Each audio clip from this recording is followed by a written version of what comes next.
네, 오늘은 제가 그 CMI에 기반한 신학과 과학의 학제간 연구라는 제목으로 여러분에게 좀 강의를 준비를 했는데요. 일단 여러분이 딱 보셨을 때 이 제목이 어떻게 들리시는지 모르겠습니다. 일단 신학과 과학이라는 말은 이제 이 과목 이름 자체가 이제 과학신학이라는 말이 들어있으니까 과학신학 이런 어떤 상호작용에 대해서는 여러분이 어느 정도 익숙하실 거라고 생각을 하는데요. 뭐 학제간이라는 것도 이제 어떤 의미인지는 아실 것 같아요. 근데 여기 제가 이게 맨 앞에 쓴 이제 CMI가 도대체 뭔가 이제 그런 생각을 하실 분이 계실 것 같은데요. 이제 CMI가 뭔지 이제 사실 CMI는 방법론입니다. 신학과 과학의 학제간 연구를 위한 방법론인데요. 그 방법론을 제가 이 시간을 빌어서 여러분한테 소개를 해드리고 싶고요. 그리고 이제 특별히 이제 제가 한 연구를 중심으로 해서 여러분에게 이제 CMI 방법론을 활용해서 어떻게 신학과 과학의 학제간 연구를 할 수 있을지를 소개를 드릴 건데요. 특별히 제가 여러분에게 소개해드릴 연구의 주제는 기독교 종말론과 그리고 물리학 우주론의 상호작용에 대한 연구 사례입니다. 그래서 여러분에게 소개시켜드리는 시간을 갖도록 하겠습니다. 먼저 이 질문으로 제가 강의를 시작을 하려고 합니다. 이제 기독교를 분열시킨 가장 중요한 요인 하나를 꼽는다면 무엇이 있겠는가?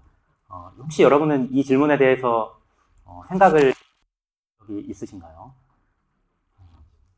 기독교를 분열시킨 가장 중요한 요인 하나를 꼽는다면 여러분은 무엇을 말씀하실 것 같으신가요? 사실 이제 이 책에서 이제 내리고 있는 답을 제가 여러분께 소개를 하고 싶은데요. 이 책은 제가 연세대학교에서 이제 연세대학교 대학원 학생들을 대상으로 가르치는 과목에서 주교재로 삼고 있는 책인데요. 크리스찬 티올로지라는 책이고, 그 다음에 이제 하드슨이라는 사람과 이제 킹이라는 두 분이 이제 에디터로 편집자로 이제 쓴 책인데요. 이 두 분만 쓴 게 아니라 이 두 분을 필두로 해서 여러분의 이제 조직 신학의 핵심 주자들이라고 말할 수 있는 이제 저명한 조직 신학자들이 이제 한 챕터씩 나눠서 쓴 책이에요. 그러니까 이 책은 이제 기독교의 전통적인 교리들, 창조, 섭리, 기독론, 인간론, 이제 여러 가지 기독교의 핵심 교리들이 있잖아요. 그 핵심 교리들을 챕터별로 이렇게 쓴 책인데요. 특징은 뭐냐면은 그 챕터별로 이제 우리가 전통적인 조직신학 교과서에서는 이제 기독교 핵심 교리들을 하나하나 이제 챕터별로 다루는 거는 여러분이 다 익숙하실 텐데 이 책이 가지는 좀 고유한 특징이 있어요. 바로 그건 뭐냐면은 지금 제가 제목으로 다룬 기독교를 분열시킨 가장 중요한 요인을 무엇으로 본다라는 게 이제 어떻게 보면 공통적인 특징이고 그렇게 해서 이제 쓰여진 책이라고 볼 수 있는데요. 이 책이 내리고 있는 이 질문에 대한 답을 제가 여러분한테 한번 소개를 드려보고 싶습니다. 그러니까 많은 사람들이 사실 기독교를 분열시킨 역사적으로 중요한 요인을 말하라고 하면은 많은 사람들이 사실 종교개혁을 말합니다. 16세기에 있었던 이제 종교개혁을 말하고 아마 여러분도 그거를 종교개혁을 생각하셨을 수 있을 것 같아요. 그럴 법도 한 게 이제 종교개혁이 굉장히 우리 기독교에 큰 반향을 불러일으켰고 분열을 초래하기도 했죠. 어떤 분열을 일으켰죠? 종교개혁이? 원래는 기독교 하면은 가톨릭이었잖아요. 근데 저와 여러분을 포함해서 많은 사람들이 지금 가톨릭 진영에 속해 있지 않고 개신교 진영에 속해 있죠. 바로 개신교를 가톨릭으로부터 분리시킨 16세기 종교개혁이 기독교를 분열시킨 중요한 요인 중에 하나로 이제 우리가 꼽을 수 있을 겁니다. 근데 이 책이 힘주어서 강조하는 부분은 뭐냐면요. 서문에서부터 사실 강조를 하는 부분인데요. 그거는 기독교를 분열시킨 역사적으로 2000년 역사상에서 기독교를 분열시킨 가장 중요한 요인 하나를 꼽는다면 그건 바로 과학혁명에서 시작된 18세기의 세계관의 변혁이라고 말을 합니다.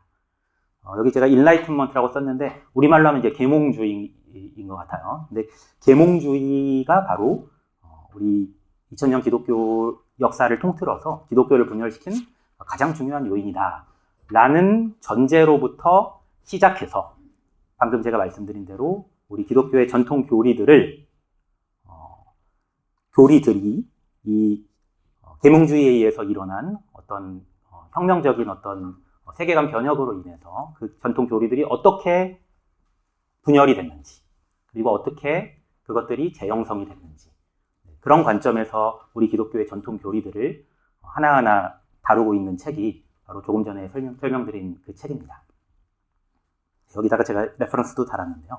한 번쯤 읽어보시면 좋을 것 같습니다. 특별히 우리 여기 장로회 신학대학교 지금 은퇴하셨는데 윤철호 교수님께서 또 번역을 하셨더라고요. 저는 번역본이 있는 줄 몰랐었는데 한국에 와가지고 제 연세대에 부임을 해서 학생들 이 책으로 가르치려다 보니까 번역본이 있더라고요. 그래가지고 좀 많은 학생들은 또 번역본도 보고 있는데요. 관심 있으신 분들은 한번 좀 들여다보시면 큰 도움을 받으시리라고 생각을 합니다. 네, 이 책의 내용을 한번 이런 식으로 제가 여러분께 좀 소개를 드릴 수 있을 것 같아요. 먼저 우리 전통적인 우리의 기독교 신학이 있는데, 근데 이 책이 말하고 있는 바는 뭐냐면은, 과학혁명에서 시작된 18세기의 세계관의 변혁이 우리 기독교 신학을 완전히 쪼개버렸다는 겁니다. 쪼개버렸다는 말은 좀 더 순화해서 말을 하면은 우리 기독교 신학이 계몽주의, 과학혁명에서 시작된 18세기 세계관의 변혁에 의해서 심각한 도전을 직면하게 되었다는 겁니다. 그래서 이렇게 쪼개지니까 이제 기독교 신학이 큰 도전을 이제 받게 된 거죠. 근데 이렇게 해서 이제 기독교 신학이 그러면은 그 도전 앞에서 완전히 무너졌느냐? 깨진 걸로 그랬잖아요. 깨지고 깨진 걸로 끝나냐? 분열된 걸로 끝났냐? 그러면은 오늘날의 기독교 신학 자체가 없겠죠. 지금 현재요. 근데 이제 이 책이 말하고 있는 건 뭐냐면은 기독교 신학 안에서 패러다임 시프트가 일어났다는 겁니다. 패러다임 시프트라는 용어는 여러분이 많이 들어보셨을 것 같은데요. 이제 20세기에 미국의 저명한 과학 철학자인 토마스 쿤이라는 분이 이제 제안한 개념이죠. 패러다임 시프트 또는 우리말로는 패러다임 전환 이렇게 표현을 하고 있는 걸로 아는데요. 이 패러다임 시프트가 일어나가지고 이 기독교 신학이 유입되어 온 계몽주의에서 유입되어 온 새로운 세계관과 융합을 하게 됨으로써 새로운 형태로 재형성이 됐다는 겁니다. 그래서 오늘날 우리가 가지고 있는 기독교 신학은 계몽주의 이전의 기독교 신학과는 완전히 다른 형태와 심지어 내용을 가지고 있는 재형성된 기독교 신학이라는 사실을 인지할 필요가 있습니다. 그리고 그런 관점에서 제가 말씀드린 그 책이 크리스천 티올로지 그 책이 챕터별로 예를 들면은 신론이다, 하나님론이다. 그러면은 하나님론에 대해서 계몽주의 이전의 전통적인 신학에서는 어떻게 하나님을 이해했는데 계몽주의로 인해서 들어온 새로운 세계관에 의해서 그 전통적인 교리적 진술들이 어떤 도전을 받았으며 그 도전에 기독교 신학이 어떻게 응답해서 이런 형태로 재형성되었다. 이런 방식으로 기독교 신학 교리들을 기술하고 있습니다. 그래서 제가 이런 파워포인트 작업을 사실 잘 못해요. 이 구름 모양은 제 아내가 이제 해준 건데. 네.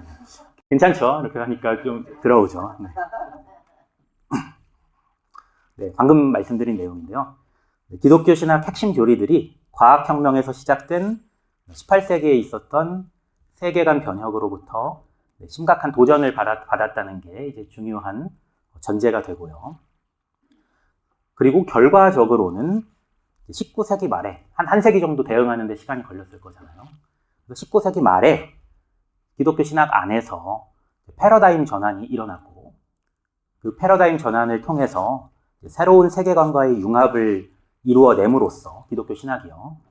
시대를 반영하는 완전히 새로운 언어 그리고 형태로 재형성되었다는 주장을 실제로 기독교 신학의 핵심 교리들을 어떤 변화를 들여다보면서 강력하게 설득적으로 이제 진술하고 기술하고 있습니다. 그런데 그렇게 해서 이제 구름이 이제 잘 됐으니까 잘 된 것 같은데요. 문제는 그렇게 해서 끝나지 않았다는 거죠.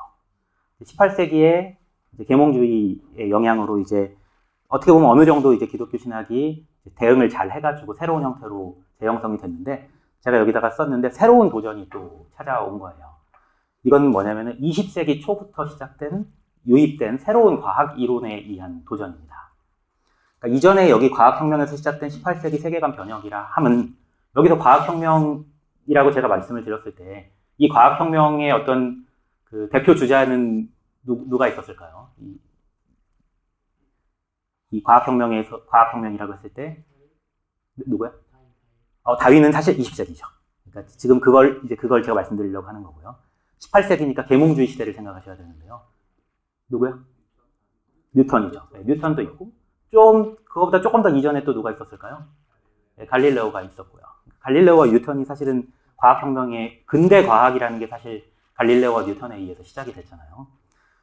근데 그게 왜 이 18세기 세계관 변혁이 과학혁명에서 시작됐다고 했는데 그게 왜 그렇게 됐을까요? 그것까지 좀 이해할 수 있으면 더 좋을 것 같은데요. 갈릴레오와 뉴턴이 가져온 어떤 특별한 어떤 세계관, 자연에 대한 관점이 뭐가 있나요? 조금 더 힌트를 드려볼까요? 누구를 말씀드리면 좋으려나요?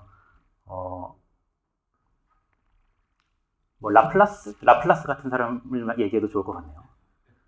네, 혹시 이런 내용을 좀 들으셨을 것 같긴 한데요. 제가 오기 전에요. 네. 어떤 얘기를 혹시 들으셨나요? 혹시 결정론적 세계관이라고 들어보셨어요? 또는 뭐 기계론적 세계관 그런 건 아마 들어보셨을 것 같은데요. 기계론적 세계관은 사실 뉴턴의 영향으로 이제 어떻게 보면은 형성이 됐다고 말할 수 있는데 기계론적 세계관은 뭐냐면은 세상이 기계처럼 정교하게 돌아가고 있다는 걸 사람들이 알게 된 거예요. 왜냐하면 이전에는 근대 과학 이전에는 사람들이 자연 세계를 이해하는 방식이 그냥 어떻게 보면 주먹구구식으로 좀 이해를 했어요. 이 현상을 이해하기 위해서 어떤 이론을 내면은 그 이론으로 설명은 잘 됐는데 그렇다고 해서 어떤 유니버설한 보편적인 어떤 그 자연 법칙을 찾아내지는 못했었거든요. 근데 뉴턴이 한 위대한 업적 중에 하나는 뭐냐면은 그런 유니버설 로우를 만들어냈다는 데 있거든요. 그래서 여러분이 아마 중고등학교 때부터 배웠을 법칙이 있을 텐데 뉴턴의 법칙이라고 들어보셨죠? 뉴턴의 법칙이 왜 위대하냐면요. 이 뉴턴의 법칙이라는 거는 단순히 얘한테만 적용하는 게 아니라 지구상에 존재하는 모든 물체들에 적용하는 법칙을 찾은 거예요. 근데 그것뿐만이 아니에요. 하나 더 기여를 한 게 있는데요. 뉴턴의 법칙 중에 하나가 뉴턴이 발견한 법칙 중에 중요한 법칙이 뭐냐면은 중력 법칙이잖아요. 중력 법칙은 또 무슨 법칙이라고도 우리가 듣죠? 예, 만유 인력의 법칙이라는 말을 하잖아요. 근데 그 만유 인력의 법칙이라는 게 단순히 지구상에 있는 물체들에만 작용하는 어떤 법칙이 아니라 지구 밖에 있는 천체들에도 적용되는 법칙이라는 것을 또 사람들이 알게 됐거든요. 그러니까 제가 말씀드린 유니버설, 유니버설이라는 게 보편적이라는 뜻도 있지만 우주에라는 뜻도 있잖아요. 그러니까 어떻게 보면 전 우주에 적용되는 그런 법칙을 찾아내고 또 제안을 한 거예요. 그게 굉장히 큰 의미를 가지고 그게 의미하는 건 뭐냐면은 전 우주를 기술할 수 있는 법칙을 찾아냈다는 거예요. 그렇기 때문에 전 우주가 동일한 물리 법칙에 의해서 기계처럼 돌아간다라는 사실을 사람들이 알게 된 거죠. 거기에서부터 나오게 된 세계관이 바로 방금 제가 말씀을 드린 기계론적 세계관이에요. 그런 기계론적 세계관이 들어오면서 사람들은 더 이상 이제 주관적인 해석의 영역이 굉장히 좁아진 거예요. 왜냐면은 예전에는 무슨 사건이 일어나면은 이 사건은 뭐 이런 식일 거야, 이래서 일어났어, 저래서 일어났어, 이런 다양한 어떤 추론들이라든지 어떤 추측들이라든지 그런 게 가능했는데 이제는 뉴턴이 발견해낸 유니버설 로에 의해서 보편적인 법칙에 의해서 그 사건이 다 설명이 되는 거죠. 그러면은 어떤 문제가 생겼을까요? 또는 기독교 신학은 어떤 도전에 직면하게 됐을까요? 예전에는 하나님이라는 개념을 통해서 또는 기독교 신학의 신학적 개념을 통해서 설명할 수 있었던 현상들이 더 이상은 이전의 방식으로는 그런 방식으로 설명이 될 수 없었던 거예요. 뉴턴의 기계론적 세계관에 의해서 좀 더 풀어서 말씀드리면은 뉴턴의 법칙에 의해서 자연 법칙에 의해서 설명이 되다 보니까 더 이상 이전의 어떤 종교적 설명, 신학적 설명이 불가능하게 된 거죠. 그게 바로 어떤 그 변화를 이끌어냈냐면 18세기에 근대 철학이라는 게 들어오게 된 겁니다. 그래서 근대 철학은 여러분이 잘 아시는 대로 근대 철학 하면은 생각나는 사람 누구 있나요? 여러분 철학자들 좀 생각나는 근대 철학자들 누구 말씀하시겠어요? 이마누엘 칸트 바로 생각하실 수 있죠. 또 몇 명 더 한번 들어볼까요? 여러분이 근대 철학자라고 했을 때. 네, 헤겔도 있고요. 네. 헤겔은 조금 뒤긴 하지만, 네. 또 누가 있을까요? 데카르트. 네, 데카르트. 네. 데카르트 말씀 잘 하셨는데, 데카르트와 갈릴레오가 동시대 사람이었죠. 그러니까 서로 간에, 이제 사실 이것도 이제 학자들 간에 이제 그 의견의 차이가 있긴 하지만, 동시대에서 서로 간에 어떤 영향을 주고받았을 거라고 이제 우리는 추정을 할 수가 있거든요. 그러니까 자연과학, 이런 근대 과학이 발견이 되고 제안이 되면서 그게 결국 17세기 이후에 근대 철학에 굉장히 큰 이제 영향을 미치게 됐어요. 근데 그 근대 철학이 세계를 바라보는 방식은 이전에 세계를 바라보던 방식하고 전혀 다른 방식이었어요. 또는 세계를 해석하는 방식이요. 그러니까 세계에 대한 이해가 완전히 달라진 거예요. 그래서 여기서 제가 그걸 통틀어서 이제 18세기 세계관 변혁이라고 쓴 건데요. 여러 철학자들이 근대 과학에서 시작된 어떤 새로운 세계관에 대응해서 근대 철학들이 나오기 시작했고, 칸트가 그 중에, 데카르트, 칸트가 대표적인 사람들 중에 속할 거고요. 그러니까 그 세계관으로 세계를 보니까 이전에 기독교 신학이 세계를 기술하는 방식으로는 더 이상 세계가 제대로 잘 기술되지 않는다는 사실을 사람들이 인식하게 된 거죠. 그래서 기독교 신학이 저렇게 쪼개지게 된 겁니다. 그러나 말씀드린 것처럼 패러다임 전환에 의해 가지고 이 새로운 세계관과 기독교 신학이 융합함으로써 기독교 신학은 새로운 형태, 사실 형태뿐만이 아니라 새로운 내용까지 가지고 새로운 형태로 이렇게 재형성이 되게 된 거죠. 그래서 어느 정도 이제 기독교 신학이 잘 형성이 됐어요. 19세기에 있었던 일입니다. 특별히 여기에 공헌한 사람이 누구 있을까요? 기독교 신학의 어떤 재형성에 누가 공헌했을 것 같으세요? 공헌한 사람들 몇 명만 한번 여러분이 생각하는 사람들이 누구 있을지 한번 여쭤볼까요? 19세기에 어떤 기독교 신학의 이런 근대 철학의 어떻게 수용하고 근대 철학이 말하는 바에 응답해서 그래서 새로운 형태의 어떤 기독교 신학의 어떤 방향 내지는 내용들을 재구성한 학자들 누가 있을까요? 딱 한 명만 한번 찾아볼까요? 대표적인 사람 누가 있을까요? 누구야? 19세기의 신학자 하면은 빼놓을 수 없는 사람 누가 있나요? 슐라이어마하. 네, 슐라이어마하가 사실 대표적이에요. 그리고 뭐 이제 헤겔이 또 어떻게 보면 19세기의 기독교 신학의 재형성에 이제 굉장히 큰 영향을 준 사람이라고 볼 수 있겠죠. 그래서 그들이 어떻게 보면 아주 좋은 그 해결책들을 내놓았다라고 말할 수 있죠. 근데 그렇게 해서 19세기가 되면서 어떻게 보면 기독교 신학이 잘 재형성이 된 것 같은데 방금 제가 말씀드린 대로 어떤 문제가 생겼냐면 이제 또 20세기 들어서 새로운 과학이론이 나온 거예요. 자, 20세기의 시작부터 포문이 열렸어요. 20세기의 시작이면 몇 년도예요? 정확하게? 1900년이잖아요. 1900년에 뭐가 나왔는지 아세요? 1900년에 양자역학이 나왔어요. 물리학의 양자역학이. 그리고 그로부터 5년 뒤를 한번 볼까요? 1905년에 뭐가 나왔는지 혹시 아세요? 힌트를 좀 드릴까요? 아인슈타인. 뭐가 나왔을까요? 상대성 이론인데 상대성 이론은 크게 보면 두 개가 있어요. 1905년에는 아인슈타인의 스페셜 렐러티비티가 특수 상대론이라고 하죠. 특수 상대론이 나왔어요. 그리고 1915년, 그로부터 10년 뒤에 나온 게 있어요. 그게 바로 일반 상대론이에요. 그래서 상대성 이론, 양자 물리학 이런 게 이제 새로운 과학 이론이 나왔고, 아까 그 말씀하셨던 그 진화 생물학도 이 20세기 들어가지고 이제 발전을 하게 됐죠.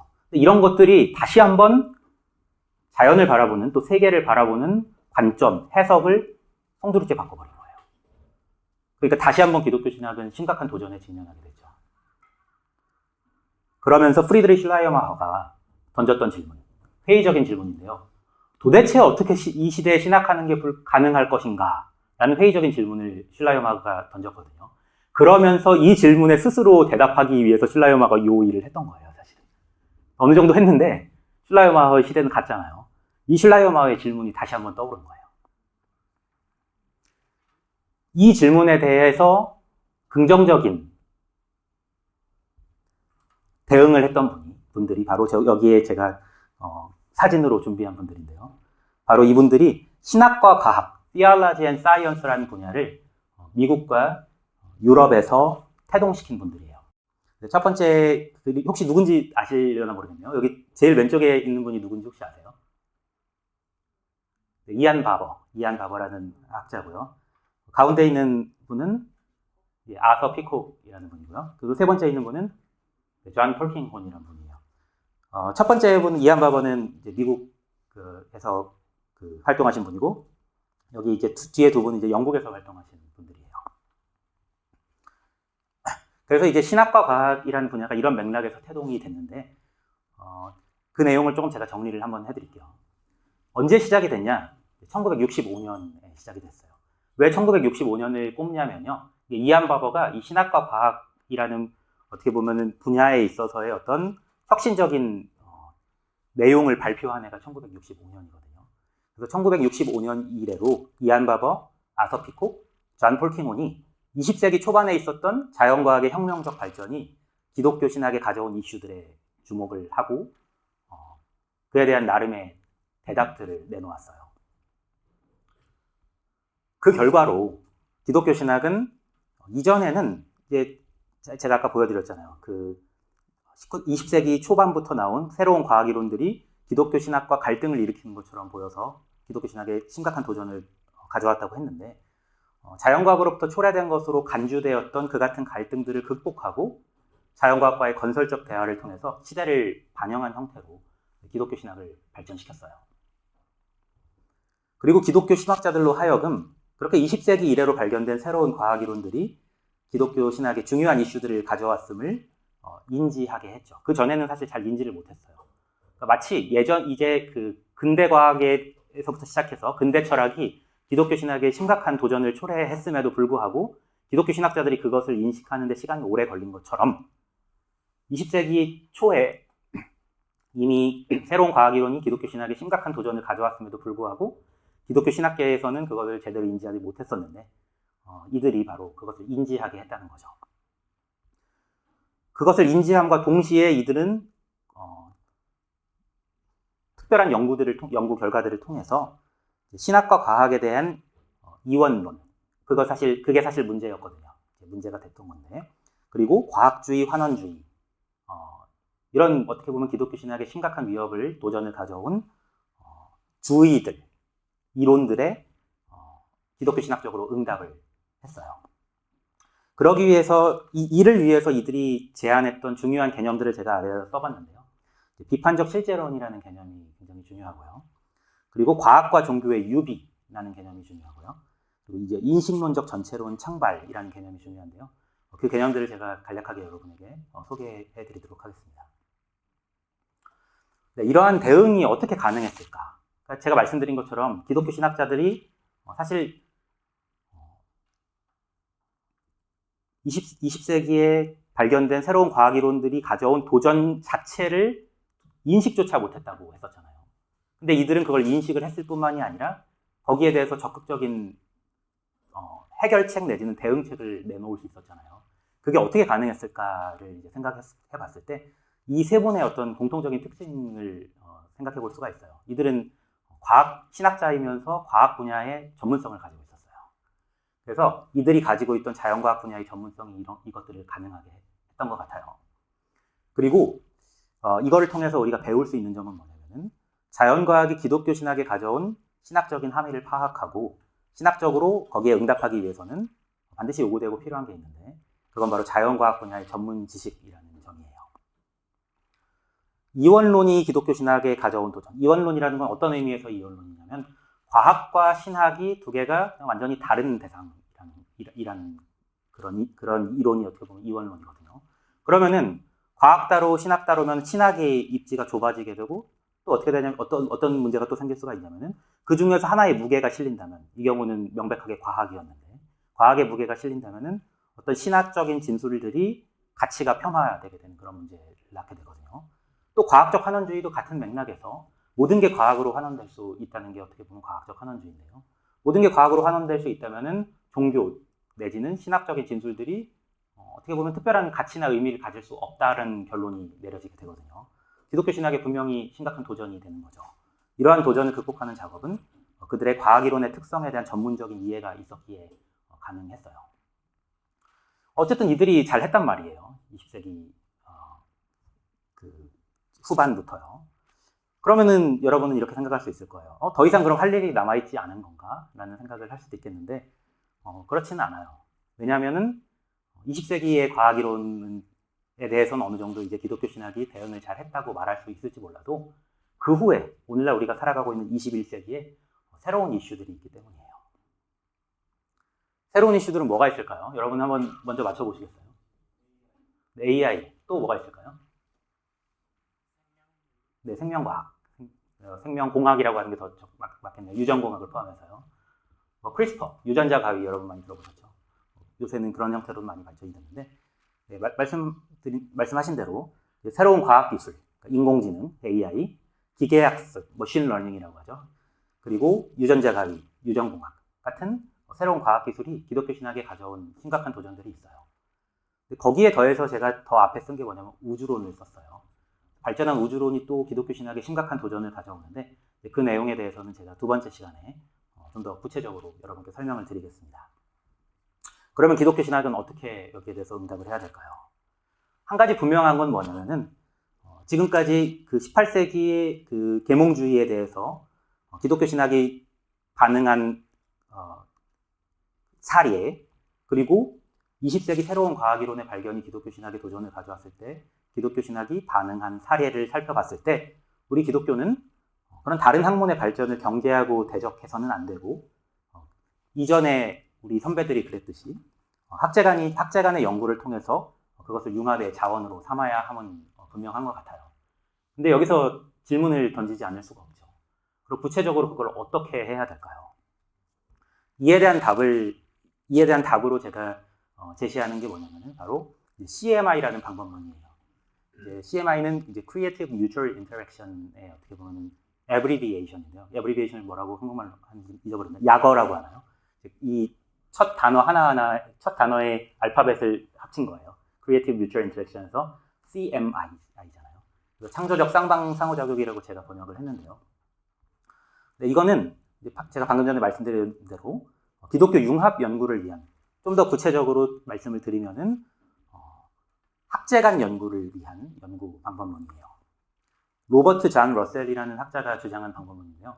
제가 로버트 존 러셀이라는 학자라고 하니까 저하고 좀 먼 분처럼 이제 얘기를 들려드린 것처럼 들으실 수 있는데 제 지도 교수님이세요. GTU에서 제 지도 교수님이시고 지금도 일주일에 한 번씩 저하고 줌 미팅을 하고 계신 분이고요. 네, 그분이 주창하신 이제 방법론이고요. 이 중요한 이유는 뭐냐면은 이 방법론에는 다른 방법론에는 없는 독특한 강점이 있기 때문이에요. 그 강점이 가능하게 한 건 뭐냐면은 바로 과학 철학자 임레 라카토스의 연구 프로그램이라는 어떤 중요한 개념을 차용했기 때문이거든요. 결과적으로 이 방법론이 갖게 되는 강점의 내용은 뭐냐면은 원래 이제 통상적으로 방금 전에 제가 소개해드린 그 신학과 과학이라는 분야를 태동시킨 그 학자들로부터 시작해서 신학과 과학 분야에서 통상적으로 해왔던 내용은 뭐냐면은 과학이 신학에 어떤 영향을 줄 수 있는가, 그거에 대해서는 많이 연구를 해왔는데요. 사실 신학이 과학에 어떤 방식으로 영향을 줄 수 있을까에 대한 답은 사실은 전무했어요. 근데 이 CMI 방법론은 역으로 신학이 과학에 연구 프로그램을 제공할 수 있다라는 중요한 강점이 있기 때문에 그래서 굉장히 파워풀한 방법론입니다. 여기 그 방법론을 하나로 정리한 이 내용을 제가 여기다 그림으로 그렸는데요. 여기 보시면은 이것만 먼저 설명을 드리면은 원래 통상적으로 여기서 1, 2, 3, 4, 5까지 1, 2, 3, 4, 5번을 보면은 방향이 지금 과학에서 시작해서 신학으로 지금 영향을 주는, 어떤 식으로 과학을 어떻게 받아들여서 신학에 어떤 영향을 줄 수 있을지, 신학이 어떤 식으로 거기에 반응할 수 있을지에 대한 경로를 표시한 게 이제 1부터 5까지거든요. 근데 뒤에 6, 7, 8을 보면요, 방향이 거꾸로 되어 있죠. 신학에서 시작해서 과학이 어떤 식으로 영향을 줄 수 있을까인가를 이 가능한 경로들을 표시하고 있어요. 이 뒤에 세 가지 역방향의 경로가 어떻게 보면 CMI 방법론의 아주 중요한 그리고 독특한 고유한 특성이라고 말할 수가 있겠습니다. 누가 이거를 발표했다고 했죠? 제안했다고 했죠? 로버트 러셀 교수님이 하셨는데요. 그 새로운 방법론을 개발하게 된 배경을 조금 설명을 드려볼게요. 먼저 제 지도 교수님, 이게 젊으신데요. 지금 이렇게 젊으시진 않으시고요. 먼저 이제 교수님은 이제 스탠포드 대학에서 물리학을 공부를 하셨어요. 음악하고 종교를 부전공하셨고, 그 다음에 신학 석사를 이제 PSR이라고 GTU에 소속된 멤버스쿨에서 신학 석사를 하셨고, 그리고 물리학을 또 이어서 하셨어요. 캘리포니아 주립대학교에서 물리학 석사를 하시고, 캘리포니아 주립대학교 또 산타크루즈 다른 도시에서 물리학 박사를 하셨어요. 고체 물리를 전공을 하셨어요. 그리고 나서 칼튼 대학이라는 대학에서 물리학 교수로 이제 3년 동안 공직을 하셨어요. 그러다가 갑자기 생뚱맞게 신학과 자연과학 연구소라는 CTNS라고 불리는 센터를 버클리에, 캘리포니아 버클리에 설립을 하셨어요. 그리고 나서 버클리 연합신학대학원, 제가 나온 학교인 GTU의 교수로 이제 임명이 되셔가지고 거기에서 이제 최근에 은퇴를 하신 분이세요. 근데 도대체 칼튼 대학 물리학 교수하고 신학과 자연과학 연구소 이 설립하고 요 사이에 도대체 무슨 일이 있었길래 갑자기 교수님이 물리학 교수에서 신학 교수가 되셨을까요? 거기에는 이 질문이 있었던 거예요. 근데 이 질문이 나오게 된 배경은 아까 제가 소개해드렸던 이안 바버와의 어떤 교류가 굉장히 중요한 역할을 했어요. 제가 말씀드린 카튼 대학에는 공교롭게도 이안 바버가 교수로 있었어요. 그리고 제 지도 교수님 러셀 교수님의 옆 연구실이 바로 이안 바버의 연구실이었어요. 쉽게 말해서 둘이 절친이었던 거죠. 둘 다 이제 기독교 신앙인이고. 근데 이안 바버가 어떤 사람이라고 했어요? 신학과 과학이라는 분야를 태동시키는 사람이라고 했잖아요. 이안 바버로부터 이제 신학과 과학이라는 그 분야를 소개를 받고 가장 탑 파이오니어였으니까 그 이안 바버로부터 영향을 굉장히 많이 받은 거죠. 그렇게 이안 바버와의 긴밀한 지속적인 교류를 통해서 지도 교수님이 스스로에게 던지게 된 질문이 바로 이거였다고 해요. 내가 인생을 어떻게 살 것인가? 그러니까 물리학 연구를 지금처럼 계속하면서 간헐적으로 과학과 종교에 대한 연구를 할 것인가? 아니면 신학과 과학의 학제 간 상호작용을 통한 융합 연구에 내 인생을 바칠 것인가? 이 질문을 스스로에게 던지신 거예요. 어떤 결론을 내리셨을까요? 어떤 대답을 내리셨을까요? 여기 제가 이미 이 교수님의 역사에서 보이죠. CTNS를 설립함으로써 이제 후자를 선택하신 거예요. 근데 이 지도 교수님이 그와 비슷한 선택을 내린 사람이 또 한 명 있어요. 누굴까요? 네, 바로 저 이형류인데요. 네, 저도 이제 러셀의 뒤를 따름으로써 이제 후자를 선택했다 썼는데요. 저하고 지도 교수님이 사실 걸어온 길이 좀 비슷해요. 제 간단한 프로필인데요. 저도 먼저 물리학을 공부를 했어요. 카이스트에서 물리학을 공부를 했고 수학을 부전공했고요. 부전공을 굳이 쓴 이유는 교수님도 부전공했는데 저도 부전공했다는 거고. 그 다음에 저는 순서가 조금 바뀌었죠. 교수님은 신학을 공부했다가 다시 물리학으로 돌아가셨고 그랬는데 저는 일단 물리학을 박사까지 쭉 공부를 했고 그래서 우주론으로 박사학위를 했고요. 그리고 이제 서울신학대학교 신학대학원에서 신학 석사를 했고 저는 그 MDB 과정에 있으면서 서울신학대학교 교양학부에서 또 강사로 있었거든요. 그래서 강의를 하면서 이것도 굳이 쓴 이유는 이제 칼튼 대학 물리학 교수하고 어떻게든 좀 비슷하게 해보려고 썼고요. 네, 그러다가 이제 GTU로 이제 유학을 가서 이제 신학과 과학 분야 제 지도 교수님 밑에서 신학 박사를 또 공부를 했죠. 그리고 나서 여기 강사도 쓴 이유는 또 비슷하게 쓰려고 한 건데 귀국을 해서 이제 이화여자대학교 인문과학대학에서 강사로 있다가 그리고 올해 봄학기부터 이제 연세대학교 연합신학대학원에서 신과대학 연합대학원에서 융합기독교학 조교수로 이제 본격적으로 이제 신학과 과학 분야에 매진을 하게 됐습니다. 러셀 교수님께서 그 새로운 이제 방법론 CMI라는 방법론을 개발하게 된 것은 이제 다리 비유로부터 시작을 해요. 제가 아까 처음 타이틀 슬라이드 제목 슬라이드에서 보신 것처럼 제가 근문교 이건 미국 샌프란시스코 버클리, 샌프란시스코, 마린 쪽 해가지고 이제 제가 살았던 GTU가 위치한 위치 그 지역의 어떤 한 리전과 다른 리전을 연결하는 다리인데요. 이제 금문교라고 불리고 골든 게이트 브릿지라고 불리는 다리인데요. 이 다리가 지도 교수님의 CMI 방법론을 창안하시는데 굉장히 큰 영감을 주었다고 해요. 저는 지도 교수님 이제 되게 제가 자주 찾아뵀는데 맨날 저를 부르세요. 발코니로 항상 가자고 저를 부르세요. 발코니에 딱 앉아가지고 적어보라고 하면 요 풍경이 보여요. 지도 교수님 댁에서.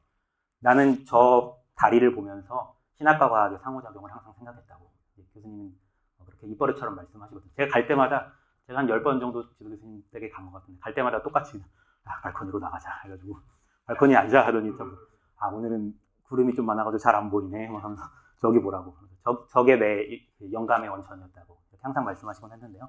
그래서 교수님이 CMI 방법론을 설명하실 때 항상 소개하는 게 이제 다리 비유예요. 이 다리 비유의 핵심은 뭐냐면은 이 다리는 과학계와 신학계 간의 창조적 상호작용을 나타내는 다리인데 여기 보면 여기 마린이라고 불리는 그 북쪽의 어떤 그 지역이 있고 그다음 이쪽은 이제 그 샌프란시스코 쪽 그쪽에 이제 또 지역이 또 있어요. 두 지역이니까 한쪽을 과학계로 한쪽을 신학계로 생각을 하신 거예요.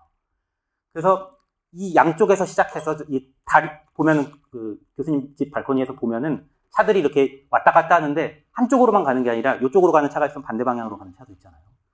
그러니까 그런 쌍방 상호작용을 생각을 하셨던 건데 그렇게 양쪽에서 시작하는데 중간에서 둘이 만난다는 거죠.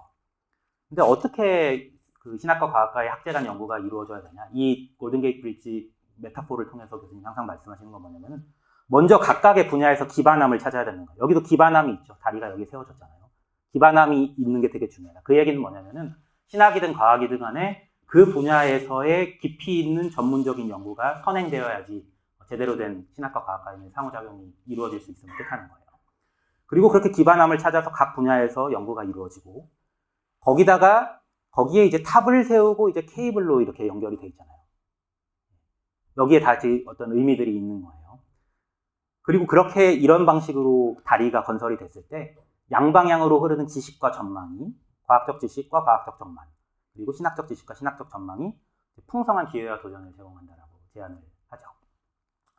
그래서 이러한 방식으로 기독교 신학의 교리들을 과학과의 대화를 통해서 새로운 방식으로 재조명하는 것이 가능하다라고 교수님께서는 제안을 하셨어요. 그리고 또 중요한 거는 쌍방향으로 그게 가능하다는 거죠.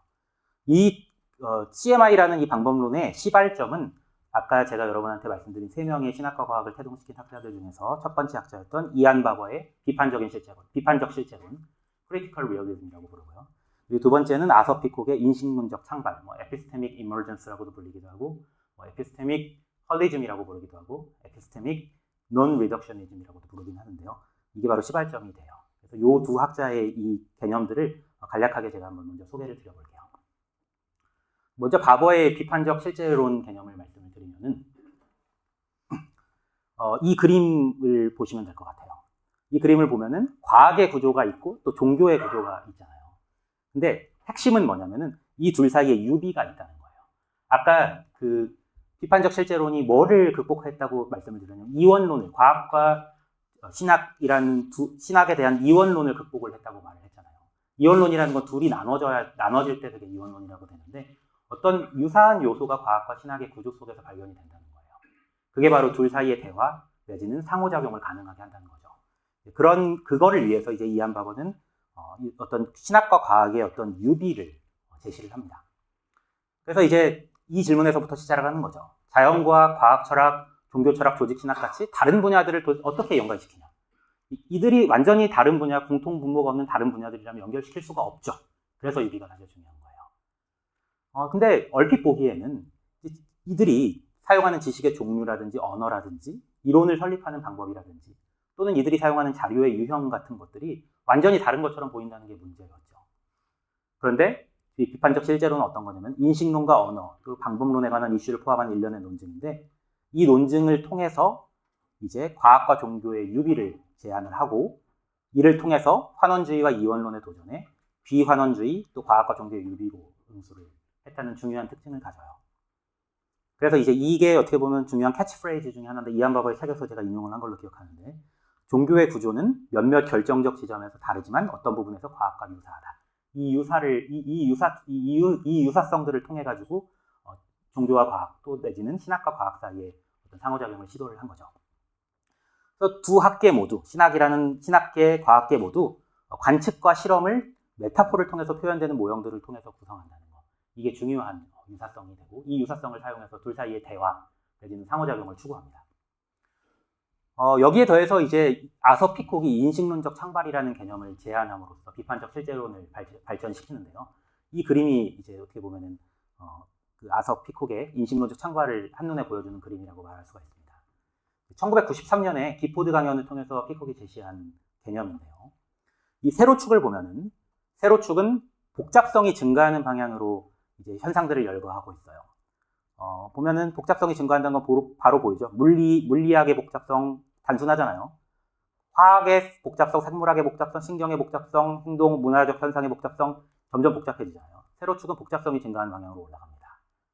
그래서 기본 입자, 물리학의 수준에서의 기본 입자에서 인간 행동에 이르기까지 학제로 보면은 물리학에서부터 심리학, 철학에 이르기까지의 다양한 학제들을 이런 방식으로 분류하고 계층화를 시켜놨죠. 제가 세로축을 말씀드렸는데 가로축은 이제 각각의 현상학적 수준과 그 수준을 기술하는 학제한 현상들을 크기 순으로 열거한 거예요. 물리학 레벨만 한번 볼까요? 여기 보면은 소립자, 원자 굉장히 작잖아요. 원자, 분자, 대분자, 바위, 광물, 은하, 별, 은하단, 우주 점점 커지잖아요.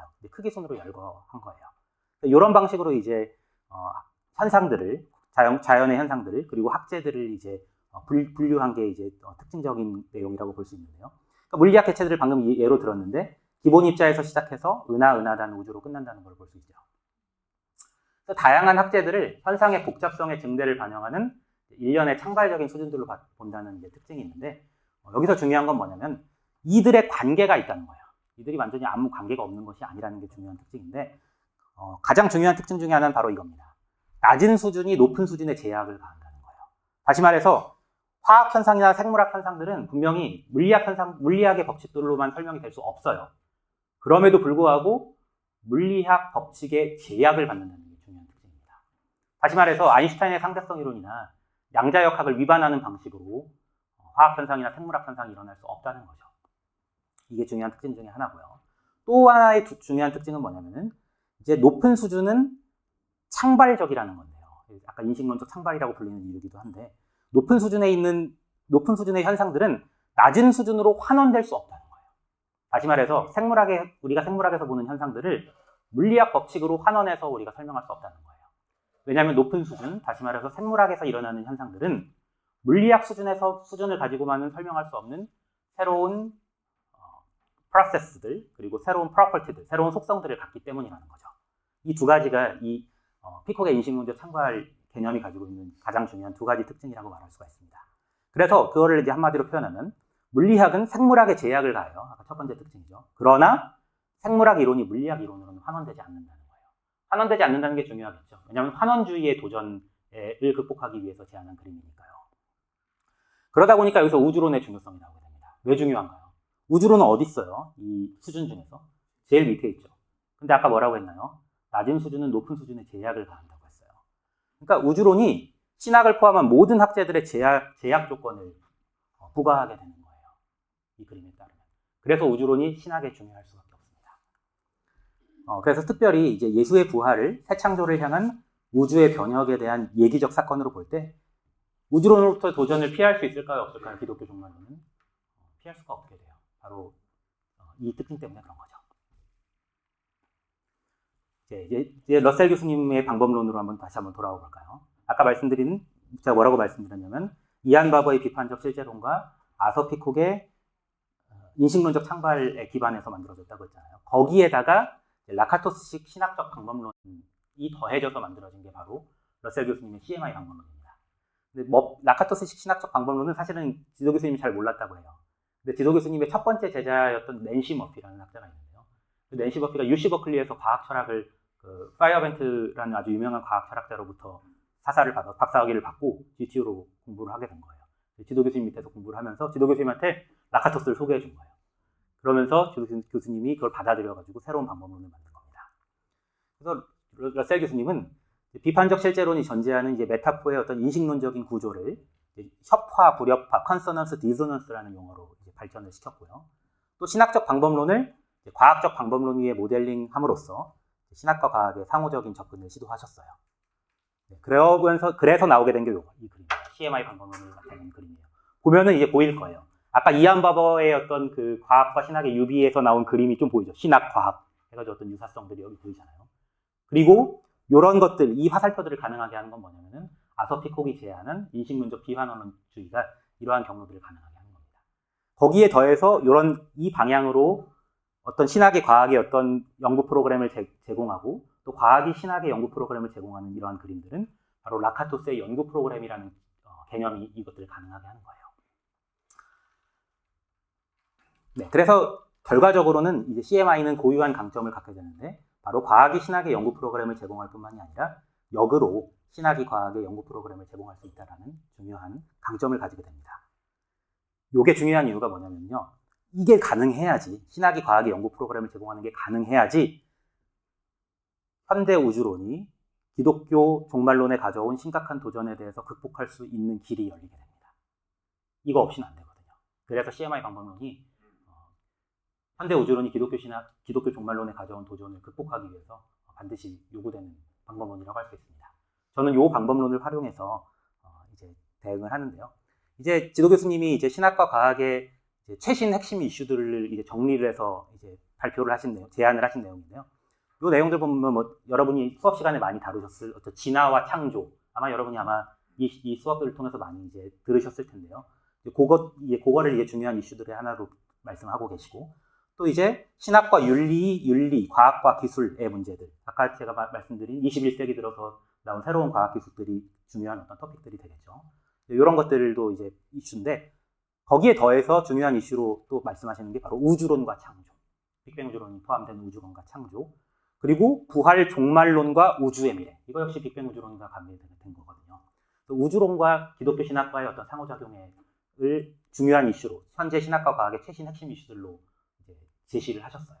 저는 요 두 개하고 우주론과, 그러니까 다시 한마디로 하면은 우주론과 현대 우주론과 기독교의 창조, 그리고 기독교 종말론, 이 둘 사이의 상호작용, 거기에 더해서 현대 우주론과 기독교 구속신학의 상호작용을 다룸으로써 제 박사학위 논문을 썼습니다. 네, 그래서 이게 제 박사학위 논문의 내용이고, 우주론이 중요한 이유가 뭐라고 했죠, 제가?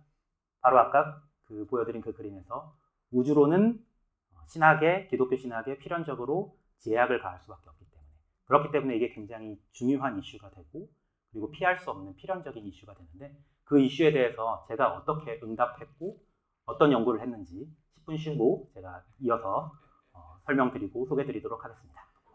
네, 어떻게 10분간 잘 쉬셨나요? 네, 뭐 괜찮으신가요?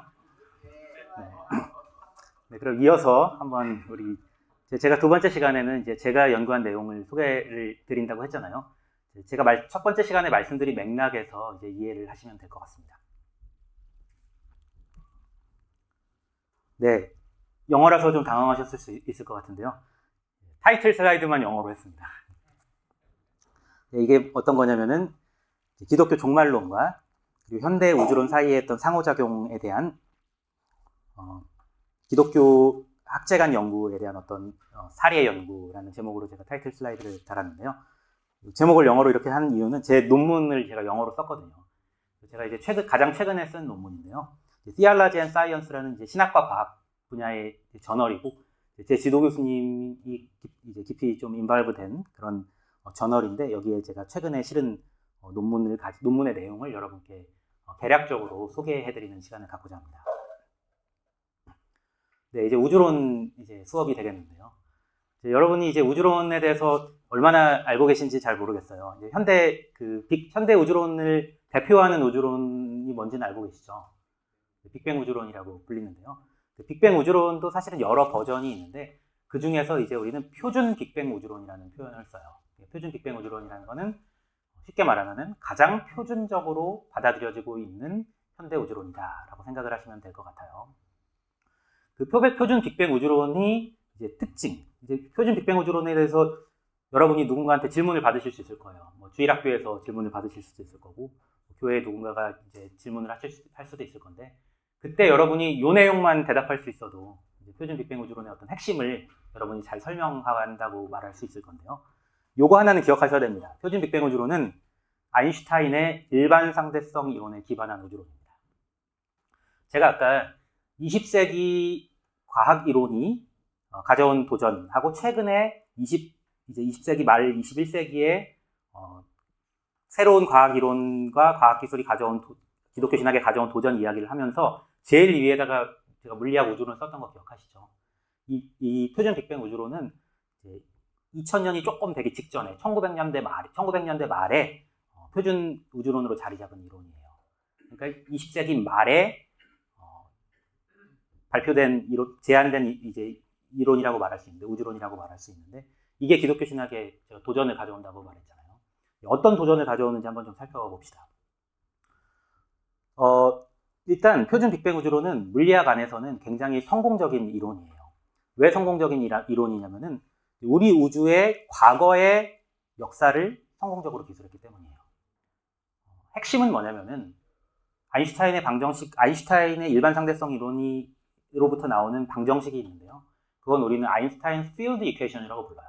아인슈타인의 장 방정식이라고 부르는데요.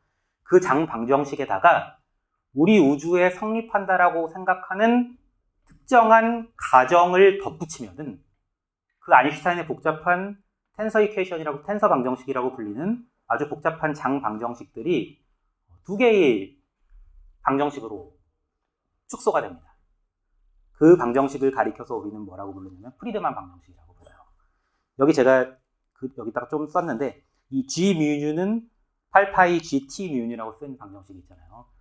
잠깐만, 이건 하나고 요건 두 개니까 더 많아진 거 아니야? 라고 여러분이 생각하실 수 있는데요. 여기 보면 그리스 이 첨자로 뮤뉴라는 게 있어요. 그러니까 뮤뉴는 시공간의 차원을 나타내는 건데요. 우리가 아인슈타인이 말하고 있는 시공간의 차원은 몇 차원이죠? 네, 공간 3차원, 시간 1차원, 그러니까 4차원, 4차원이란 말이에요. 그러니까 뮤뉴 인덱스라고 이제 물리학자들이 부르는데, 이 뮤뉴 첨자들은 0부터 4까지 가요. 그러니까 얘는 몇 개예요, 방정식이. 이 안에 여기서부터 나오는 방정식이 이게 4x4 매트릭스, 4 곱하기 4 행렬이라고 부르는 거에 안에 들어가는 거기 때문에 16개의 방정식이에요. 근데 물론 완전히 독립된 16개는 아니고 거기에 뭔가가 또 가정이 들어가면 이제 개수가 줄어들기는 해요.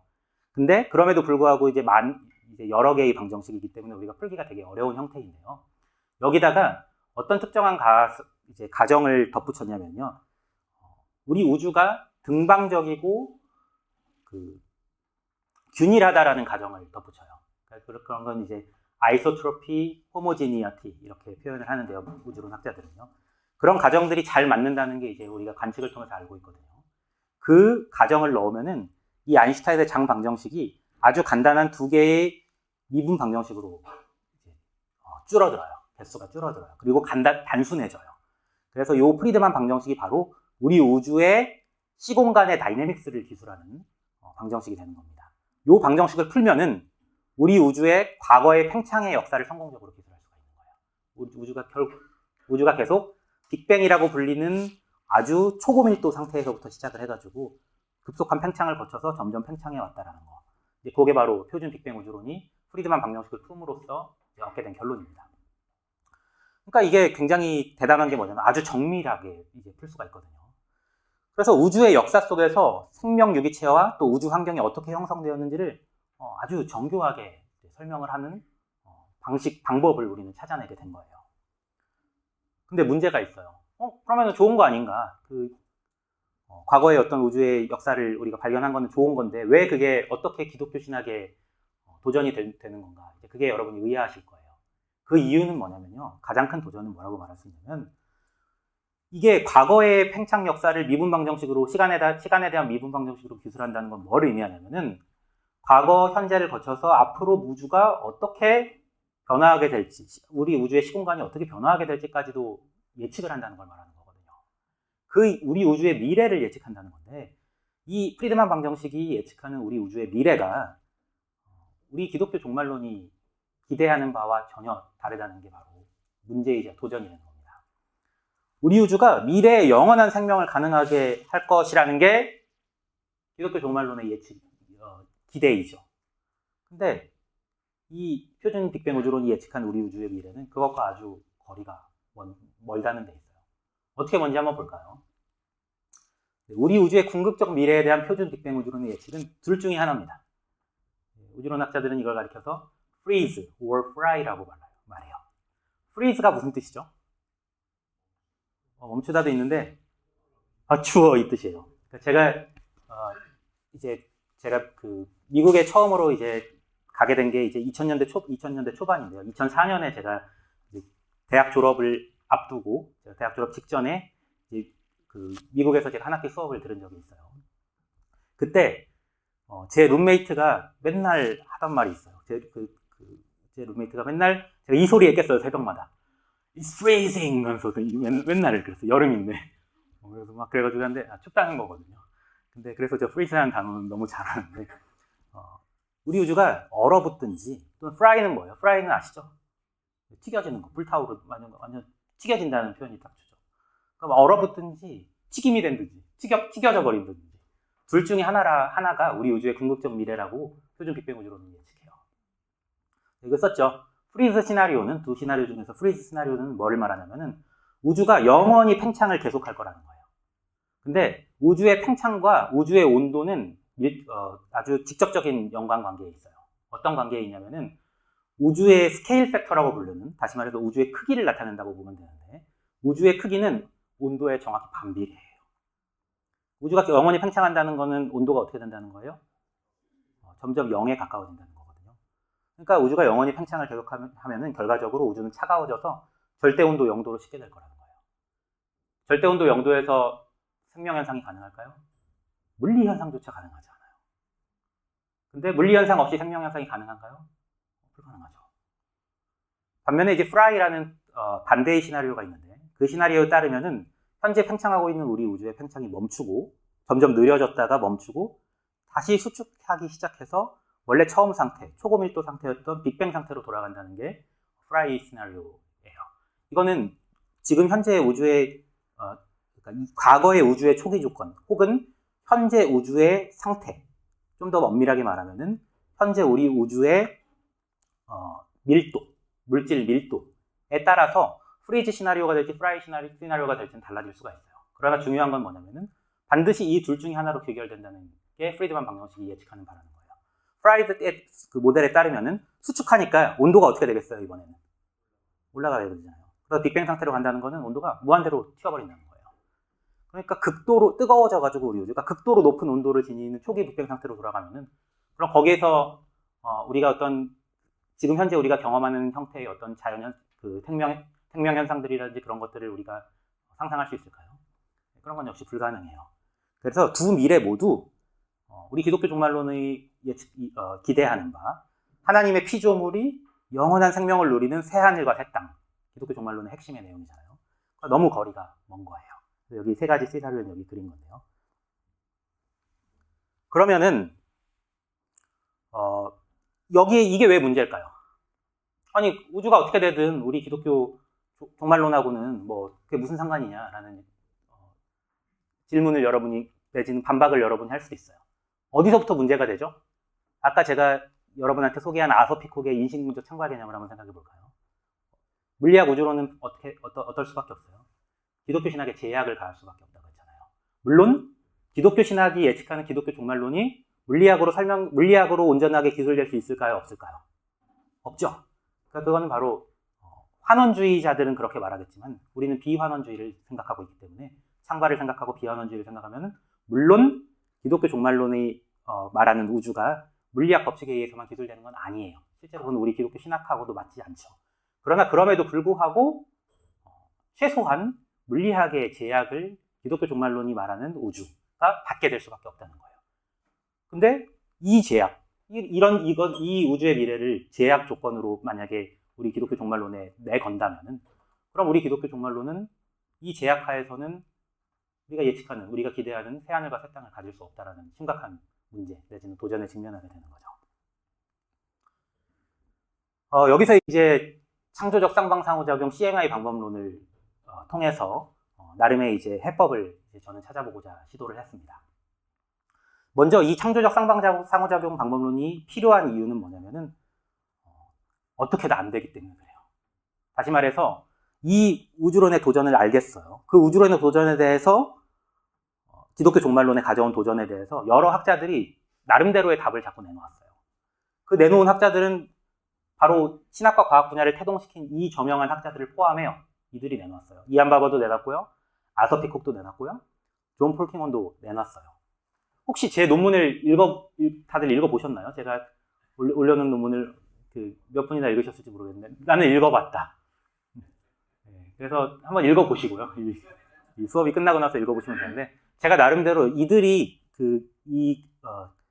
현대 우주론, 이 빅뱅 우주론이 기독교 종말론에 대해서 가져온 도전에 대해서 어떤 대답을 내놓았는지를 제가 좀 소개를 했어요.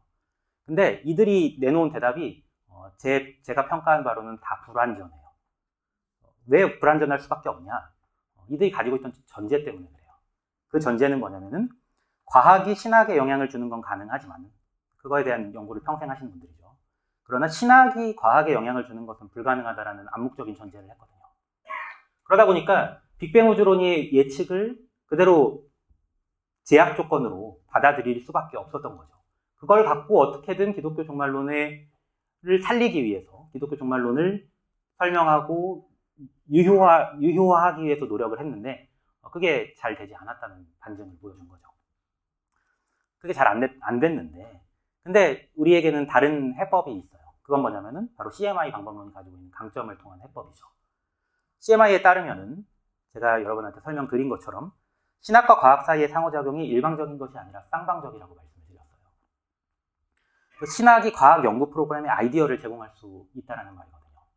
그러면은 신학이 과학 연구 프로그램의 아이디어를 제공할 수 있다는 말이 어떤 차이를 만들어낼까요?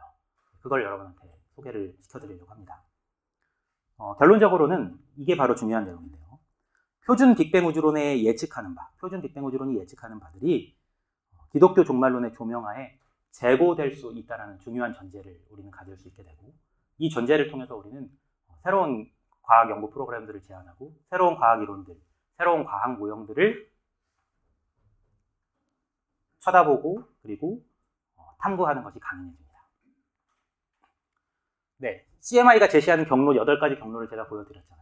그 중에서 이제 뒤에 3개의 경로, 신학에서부터 출발해서 과학으로 가는 그 경로를 따라가서 저는 이제 일종의 어떤 연구 프로그램, 과학적 연구 프로그램을 제안을 했는데요.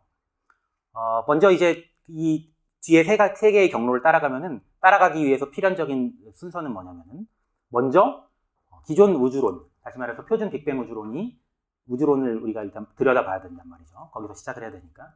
거기서 문제가 되는 가정을 일단 찾는 거예요. 신학적으로 문제가 되는 가정. 뭐가 신학적으로 문제가 됐죠? 제가 여러분한테 설명드렸잖아요. freeze or fry prediction. 우리 우주가 궁극적으로 얼어붙거나 또는 튀겨질 것이다. 그 예측이 우리가 기독교 종말론의 문제가 되는 가정이었죠.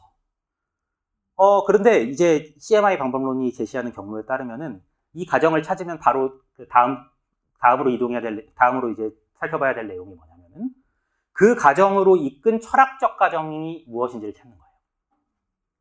다시 말해서 우리 우주가 freeze or fry의 미래를 가질 것이라고 예측하게 하는 과학적 가정 말고 철학적 가정이 뭔지를 찾아보는 거예요. 그 철학적 가정이 뭐냐면 찾아봤을 때 바로 결정론이에요. 결정론이라는 게 뭐예요? 제가 아까 처음에 그래서 여러분한테 퀴즈처럼 여쭤봤었잖아요. 기계론적 세계관 말하면서 결정론적 세계관도 여러분한테 말씀을 드렸죠. 근대과학에서부터 시작이 된 건데 특히 그 결정론을 뉴턴 법칙, 뉴턴과 갈릴레오와 뉴턴의 근대과학이 그런 결정론적인 철학적 가정을 철학계에 가져온 이유가 뭐냐면은 그들이 내놓은 물리 법칙들이 고전 물리 법칙이기 때문에 그래요. 결정론은 고전 물리 법칙이 갖는 중요한 특징이에요. 다시 말해서 과거를 알고 현재를 알면 미래를 알 수 있다. 그것도 아주 정확하게 예측할 수 있다는 게 고전 물리학의 특징이거든요. 근데 일반 상대성 이론에 근거했다고 했죠. 아까 표준 빅뱅 우주론이요. 근데 일반 상대성 이론은 여기서 이것도 재밌는 퀴즈인데요. 고전 물리 이론일까요? 아니면 비고전 물리 이론일까요? 고전 물리 이론이에요. 고전 물리예요. 그러니까 일반 상대성 이론은 필연적으로 결정론적인 철학적 가정을 가져오게 될 수밖에 없는 겁니다. 그러면은 여기서부터 이제 CMI가 이끄는 그 길은 뭐냐면은 새로운 철학적 가정을 가능하게 하는 새로운 과학 이론을 찾게 하는 거예요. 그러려면은 결정론적이지 않아야 되잖아요. 근데 결정론에 반대되는 건 뭘까요? 비결정론이겠죠, 당연히. 근데 여러분이 비결정론, 비결정성 하면은 바로 생각할 수 있는 이론이 있죠. 그건 뭔가요? 양자역학. 그러니까 양자역학을 떠올리지 않을 수가 없는 거예요. 근데 문제가 있어요. 실제로 제 지도 교수님은 이 양자역학을 가지고 이제 하나님 행위에 대한 어떤 새로운 개념을 제안을 하시기도 했어요. 그러니까 양자역학이 굉장히 중요한 역할을 하기도 했거든요. 하나님 행위를 설명하는 데 있어서.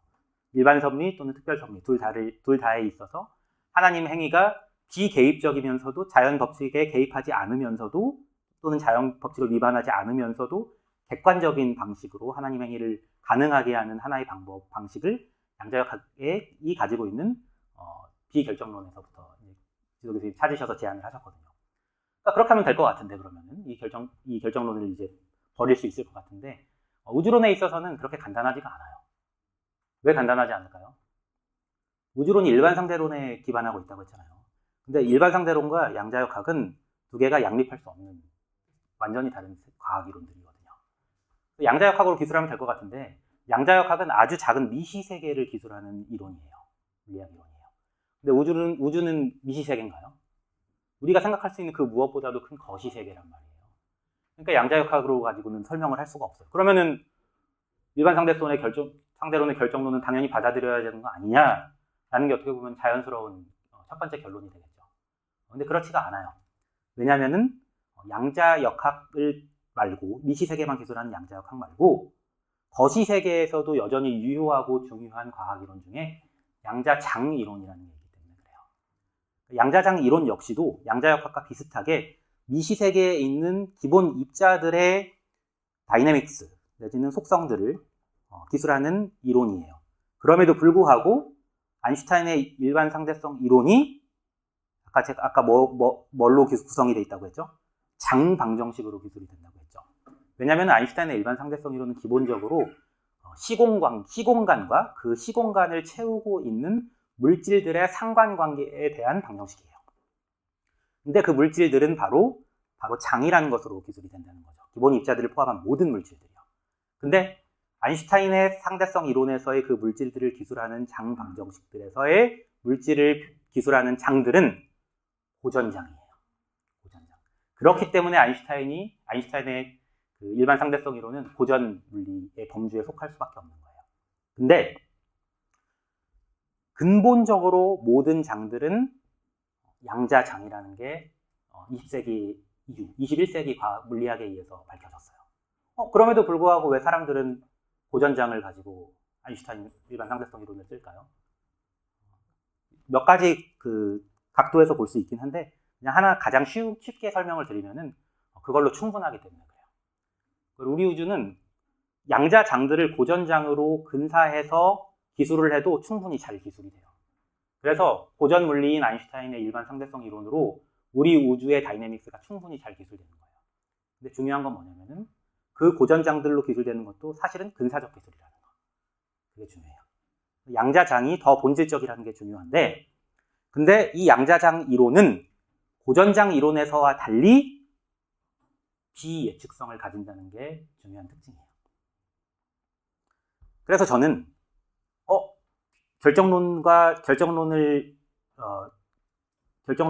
다른 종류의 어떤 비예측성을 지닌 양자장 이론이 우리 우주를 기술하는 데 있어서 또는 우리 우주의 특성을 만들어내는 데 있어서 본질적인 역할을 한다는 데 주목을 했어요.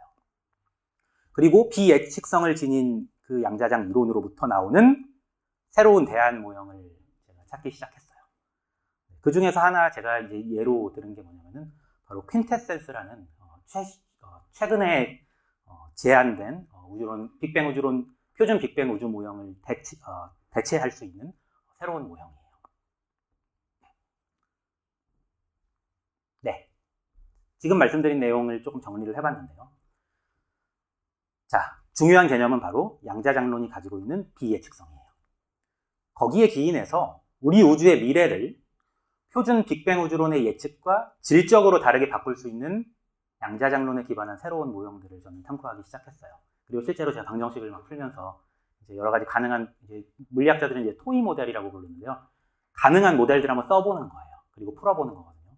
제가 물리학 우주론을 공부했을 때도 모델 빌딩이라는 걸 했는데 이제 물리학자들이 하는 방식이에요. 가능한 방정식들을 써보는 거예요. 그리고 그게 잘 동작하는지를 확인해보고, 그리고 중요한 이제 컨스트레인트들, 그러니까 제한 조건들을 잘 따져봐가지고 그 모형이 잘 동작할 수 있는 충분한 어떤 근거가 있는지를 살펴본 후에 그 모형을 제안하는 거죠.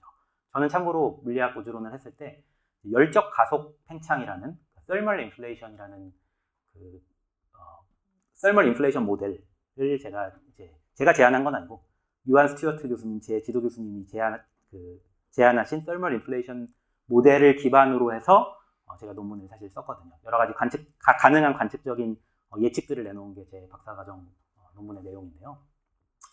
그것과 이제 비슷한 거죠. 이제 사실 여기서 중요한 게 있는데, 지금 제가 한 말 속에 들어있는 중요한 함의가 있는데, 이건 여러분이 좀 캐치를 하시면 좋을 것 같아요. 물리학 우주론의 모형들이 있어요. 우주론이 물론 아인슈타인의 장방정식에서 기인을 해가지고 여러 모형들이 제시가 되고, 그 중에 가장 단순한 모형이 제가 아까 전에 설명을 드린 표준 빅뱅 우주 모형이지만, 거기에 대해 그게 유일한 모형이 아니라 여러 다양한 모형들을 여러 가지 부가 조건, 다른 조건들, 추가적인 조건들을 제시를 해서 다양한 모형들을 우주론 학자들은 제안을 하고 있거든요. 그렇게 다양한 가능한 모형들이 가능하다는 게 되게 중요한데, 그런 다양한 가능한 모형들을 제안하는 것이 가능한 근거가 뭔지를 여러분이 이해하는 게 중요한데요. 그게 뭐냐면은 바로 제가 방금 전에 소개를 드린 양자장론이 가지는 특징 때문에 그래요. 양자장론은 제가 아마 뒤에서 뺀 것 같아서 그냥 조금 설명을 드리면은, 물리학자들이 infinite number of degrees of freedom이라는 걸 가져요. 그건 뭐냐면은 무한한 infinite number of degrees of freedom, 무한한 숫자의 자유도를 가진다는 건데요. 그러니까 그거는 양자장 이론이 말하는 건, 양자장 이론에 기반한 모형들을 이제 세움에 있어서 우리는 원칙적으로 무한히 많은 종류의 장들을 쓸 수 있다는 거예요. 아인슈타인의 장방정이 아니죠. 양자장 이론의 어떤 모형을 세움에 있어서 무한히 많은 양자장들을 도입할 수 있고, 그리고 그 각각의 양자장들이 가지는 동력학들의 또 임의적으로 여러 다양한 종류의 동력학들을 제안할 수 있다는 게 중요해요. 그러니까 그게 바로 우주론 학자들로 하여금 다양한 종류의, 엄밀히 말하면 무한히 많은 다양한 종류의 우주 모형들을 제안할 수 있고 제시할 수 있게 해주는 근거가 되는 거예요. 그래서 그 이후로 지금 우주론 학계에서 제안된 우주론의 모형들은 정말 수없이 많은 다양한 모형들이 있어요. 그 중에 하나를 제가 또 연구한 거기도 하고요. 그리고 퀸테세스 모형은 그러한 다양한 가능성들 중에서 굉장히 새로운 아이디어로부터 시작을 해서 나온 모형인데요. 양자장론이 가지고 있는 방금 전에 말씀드린 그 infinite number of degrees of freedom 이라는 이 양자장 이론의 본질적인 특성 때문에 허용이 될 수밖에 없는 거예요. 그 중에 하나이고 아주 특이한 방식, 독특한 특징을 가지는 방식의 어떤 모델이라고 말할 수가 있는 거예요. 그래서 저는 여러 다양한 모형들을 이제 살펴봤는데, 그 중에서 이제 퀸테센스 모형에 좀 주목을 해봤어요. 그게 바로 최근에 제안된 모형인데, 이 아이디어에 기반한 모형들을 제가 탐구한 이유가 뭐냐면은, 이 모형들 중 일부 모형에 따르면은 우리 우주의 미래가 표준 빅뱅 우주 모형이 예측하는 바, 다시 말해서 freeze or fry로 귀결되지 않을 수 있는 가능성을 열어주기 때문에 그래요. 자, 퀸테센스 개념을 조금 그래서 설명을 드리려고 해요. 이제 조금 어느 정도는 알겠죠. 양자장 이론의 어떤 특징 때문에, 어떤 근본적인 특징 때문에 가능해지는 어떤 독특한 모형이구나. 이제 그 정도는 여러분이 알겠죠. 그래서 표준 빅뱅 우주론에서 고려되지 않은 양자장의 동력학을 도입을 한 모형이에요.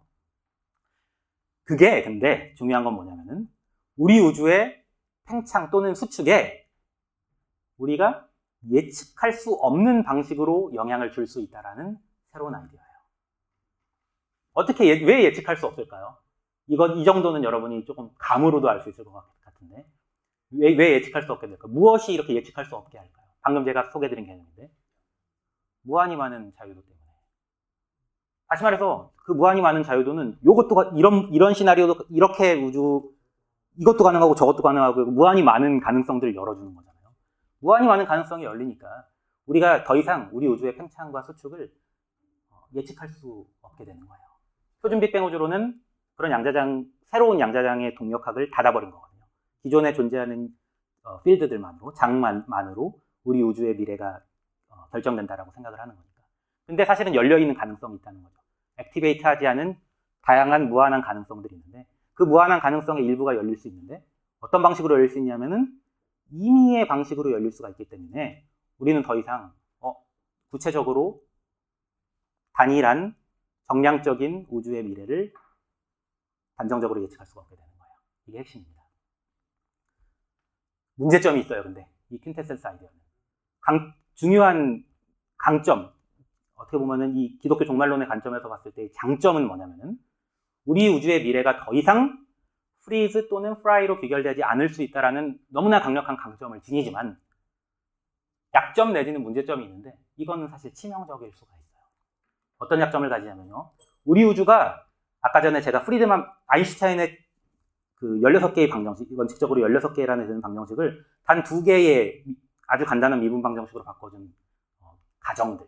다시 말해서 우리 우주가 등방적이고 균일하다는 그 가정들. 그 우주론의 오랜 표준적인 가정을 위배해요. 그거를 더 이상 가정하지 않을 때 이런 것들이 가능해지는 거거든요. 그래서 대부분의 우주론 학자들에 의해서 이 퀸테센스라는 아이디어는 무시되어 왔어요.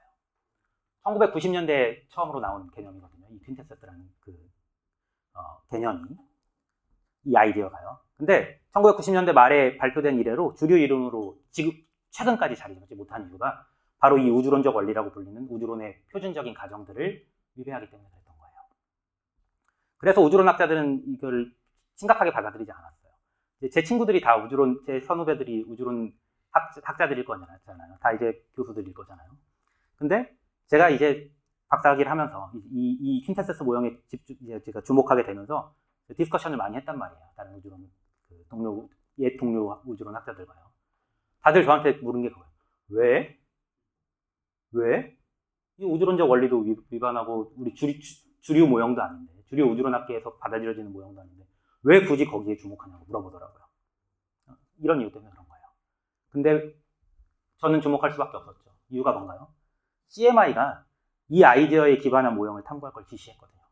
아까 제가 보여드린 그 경로를 따를 때 그런 거예요.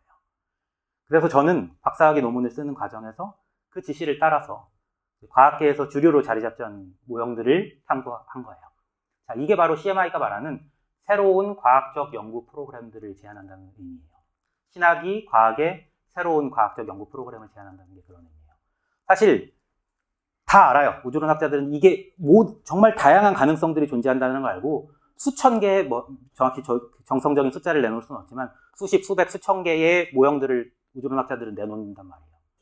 그럼 뭐를 연구해야 돼요? 어떤 우주론 모형이 더 연구할 만한 가치가 있는 건가요? 그걸 사실 결정할 수 있는 과학적인 근거는 없어요. 근데 그럼에도 불구하고 주류 학자들은 어떤 자기가 가지고 있는 어떤 신념을 가지고 특정 우주 모형들에 올인하죠. 그중 가장 대표적인 게 뭐라고 했냐면 표준 빅뱅 우주 모형이라고 했어요. 왜 표준 빅뱅 우주 모형에 사람들이 올인할까요? 많은 주류 우주론 학자들이 올인했을까요? 아까 말씀드린 우주론적 원리 때문에 그런 거예요. 아름답거든요. 물리학자들은 단순하고 아름다운 걸 추구해요. 그래서 이게 가장 그럴듯한 거예요. 그래서 그거를 사람들이 많이 찾은 거란 말이에요. 반면에 지금 제가 소개해드린 새로운 그 개념, 새로운 모형 같은 경우에는 그렇게 단순하고 아름답지가 않아요.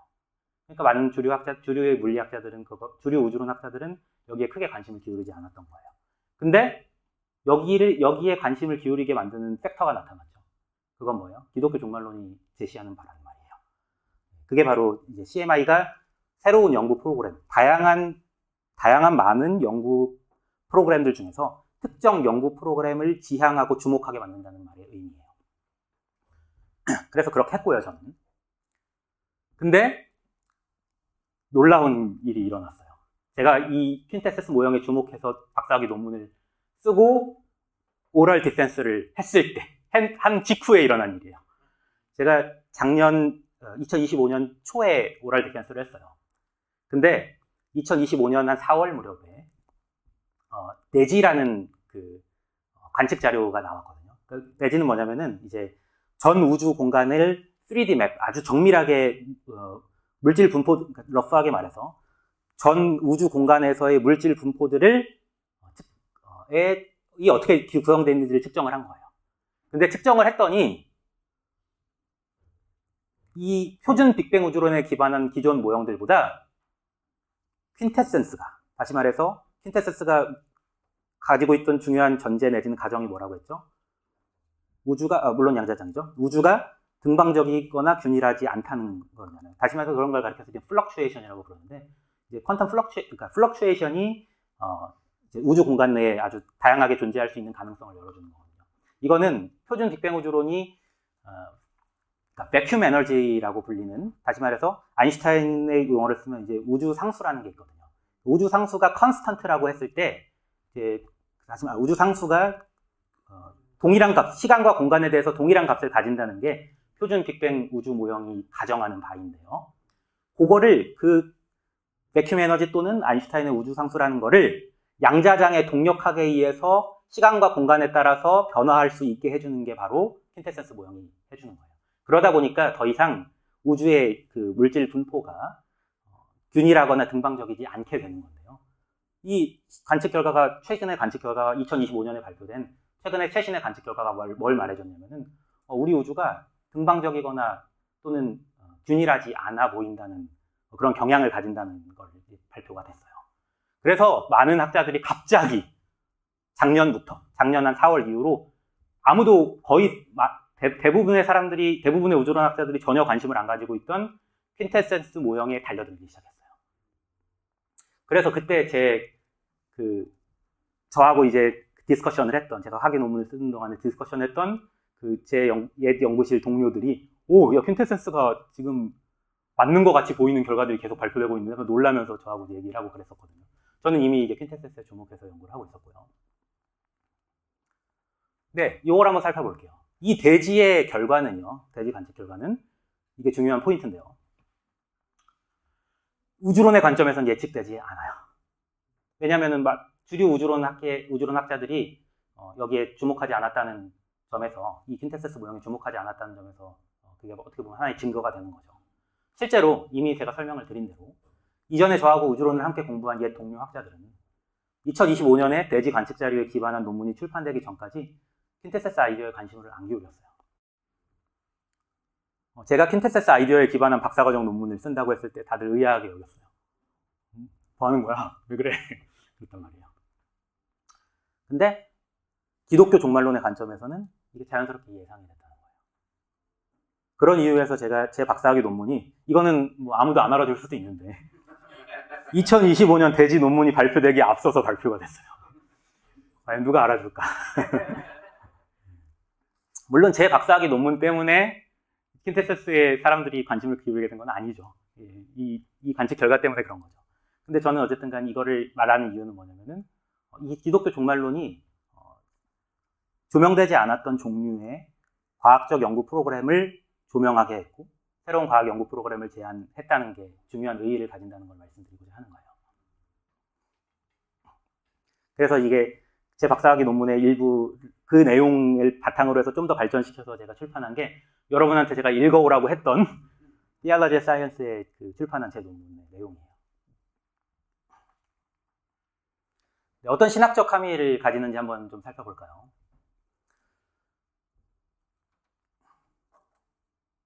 네, 특정 과학 이론의 특성들을 사용함으로써, 이 경우에는 어떤 건가요? 양자장 이론이라는 물리학 이론에 이 가지는 어떤 근본적인 특성들을 사용함으로써 신학적으로 요구됨에도 불가능하다고 간주되어 온 가능성을 되살리는 게 가능하다는 걸 여러분한테 보여드리고 싶었어요.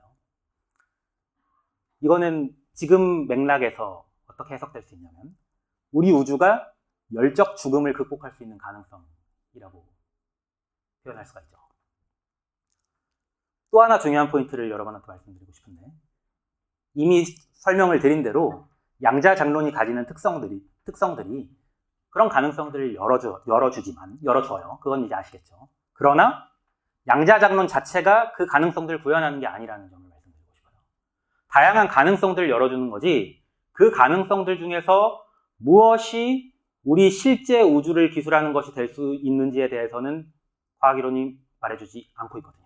양자장 이론은 가능성을 말해줄 뿐이지 그 다양한 가능성 중에서 무엇이 우리 우주를 기술하는 것이 될지에 대해서 말해주고 있지 않아요. 이건 사실 양자역학의 측정의 문제하고도 사실 유기적으로 연관시켜서 생각할 수 있는 문제이기도 해요. 그래서 우리는 신학적인 중요한 결론을 내릴 수가 있는데 다양한 종류의 사실 무한하게 다양한 가능성의 구현에는 물리학 이론의 너머에 있는 원천이 요구된다는 거예요. 또 그러면 그 원천이 우리는 기독교 신학에서는 무엇이라고 우리는 말할 수가 있을까요? 우리 우주를 영속적 죽음이 아니라 부활로 이끄시는 하나님을 우리는 신학적으로 말할 수가 있는 거죠. 그래서 기독교 종말론과 물리학 우주론의 상호작용을 통해서 얻어지는 이런 새로운 신학적인 해석은 다양한 신학적 개념들을 또 풍성하게 해요. 그러니까 여기에는 제가 일부러 소개하진 않았는데 몇 가지 신학적 개념들 그냥 단어만 말씀드리면 판넨베르그 말한 Power of the Future라든지 미래의 힘이라든지 또는 테드 피터스 교수님이 얘기한 Retroactive Causality 소급적인 인과라든지 또 몰트만이 말한 Adventus라는 개념이라든지 굉장히 이해하거나 설명하기 어려운 개념들이 있는데요. 그러한 개념들을 합리적으로 설명할 수 있는 방식을 제공을 해요. 한번 결론으로 한번 넘어가 봅시다. 자, CMI를 이제 소개를 드렸어요. 자, 여기서 이제 이거는 여러분이 짚고 넘어가야 될 것 같아서 제가 다시 한번 환기를 좀 시켜드려 볼게요. 제가 뭘 했는지, 이제 이 CMI의 어떤 특성이 이런 종류의 연구를 가능하게 했는지를 최소한 여러분 이해하셔야 될 것 같아서 다시 한번 환기를 시키고 복습을 시켜드리려고 하는 건데요. 이거는 달라요. 이전에 그 신학과 과학 분야에서 전통적으로 해오던 방식과 다른 방식이에요. 이전에 신학과 과학 분야에서 전통적으로 해오던 방식들, 이안 바버라든지 아서 피콕이라든지 존 폴케먼이라든지 심지어 몰트만을 포함해서 이제 그런 신학과 과학 분야의 그 선구자들이 해오던 방식으로는 이런 방식의 연구는 불가능했어요. 그 이유는 뭐냐면은 그들은 어떻게 했나요? 일단 과학이론, 현재 표준적으로 받아들이고 있는 과학이론에서 출발을 했고 이거를 픽스된 걸로 봤거든요. 근데 CMI는 이걸 더 이상 이걸 픽스할 필요가 없다라는 거를 제안하고 어떤 식으로 이 새로운 과학 연구 프로그램을 신학으로부터 제공을 받아가지고 새로운 종류의 과학이론 내지는 과학적 모형을 탐구하게 하는지를 제시하는 거거든요. 그러한 방식이 없었다면은 지금 제가 말씀드린 방식으로 기독교 종말론과 현대 우주론과의 상호작용, 이러한 방식의 창조적 쌍방 상호작용이 있을 수가 없는 거죠. 그랬기 때문에 이런 방식을 생각할 수 없었기 때문에 이들도 나름대로의 해법을 내놓았지만 왜냐하면 그들 신학과 과학의 선구자들이다 보니까 뛰어난 학자들이잖아요. 그러니까 심각한 도전은 다들 인식하고 있었다고요. 그래서 나름대로 열심히 노력을 했어요. 그럼에도 불구하고 만족스러운 설명을 내놓지 못했죠. 왜냐하면 방금 전에 말씀드린 그런 한계를 가졌기 때문이에요. 근데 CMI는 그것과 다르게 그런 방법론들과 기존의 방법론들과는 다르게 새로운 방식의 연구를 가능하게 하는 거죠. 또 새로운 방식의 제안을 가능하게 하는 거예요. 우주의 존재론적 비예측성을 탐구하게 한다는 거죠. 이거는 사실은 아예 전제서부터 불가능했던 건데 이걸 탐구하게 하고 그것을 통해서 과학자와 신학자들이 공통적으로 가정해온 바 뭔가요? 우주의 미래에 대한 가정 freeze or fry를 바꿀 수 있는 가능성을 제시하는 길을 열었다는 중요한 의의를 가지죠. 기독교 종말론과 물리학 우주론의 상호작용의 경우에는 제가 여러분에게 소개한 케이스죠. 양자작론의 특징들로부터 이러한 것들을 발견할 수가 있었어요. 우리 우주가 궁극적으로 열적 죽음으로 귀결될 것이라는 우주론의 표준 가정에 반해서 우리 우주가 기독교 종말론이 기대하는 복잡한 물질의 형태를 유지하는 상태를 궁극적 미래에 가질 수 있다는 것을 제시를 할 수 있었던 거예요. 이처럼 과학이 철학적 개념들과 상호작용하는 CMI는 다양한 신학적 개념들을 또 풍성하게 할 수 있어요. 제가 아까 몇 가지 신학적 개념들을 말씀을 드렸죠. 네, 그리고 마지막으로 여러분한테 말씀드리고 싶은 내용은 신학과 과학의 상호작용에만 이것이 국한되는 게 아니라는 점이에요. 아까 제가 그 새로운 도전, 21세기의 새로운 도전을 말씀드릴 때 물리학 구조론을 말씀드렸지만 그 이후에 또 추가적으로 말씀드린 내용들이 있죠. 새로운 과학 기술들이었어요. 그 새로운 과학 기술들, 그리고 기독교 신학뿐만이 아니라 기독교 윤리, 그러니까 기독교 윤리와 AI와 같은 첨단 기술의 상호작용에도 이것들이 적용될 수 있다는 거. 그게 어떻게 보면 CMI가 계속해서 앞으로 유효한 그리고 유용한 연구 방법론으로 기독교 신학과 과학 이론, 그리고 기독교 윤리와 과학 기술 간의 상호작용에서 사용될 수 있는 가능성을 말하고 있다라고 저는 주장하고 제안합니다. 이것으로 끝났나요? 자, 그래서 이제 썼는데요. 제가 이게 어떻게 보면 제 일종의 어떤 신념을 쓴 건데, 저는 이게 이게 크리스찬 인터디시플리너리 스터디스가 융합 기독교학을 영어로 한 거예요. 연대에서 만들어진 분야인데, 그래서 사실 제 분야가 됐기 때문에 제 분야에서 기독교 학제간 연구를 위해서 연구에 또 우리가 기대해야 하는 바, 그리고 요구되는 바라고 저는 생각을 합니다. 경청해 주셔서 감사합니다.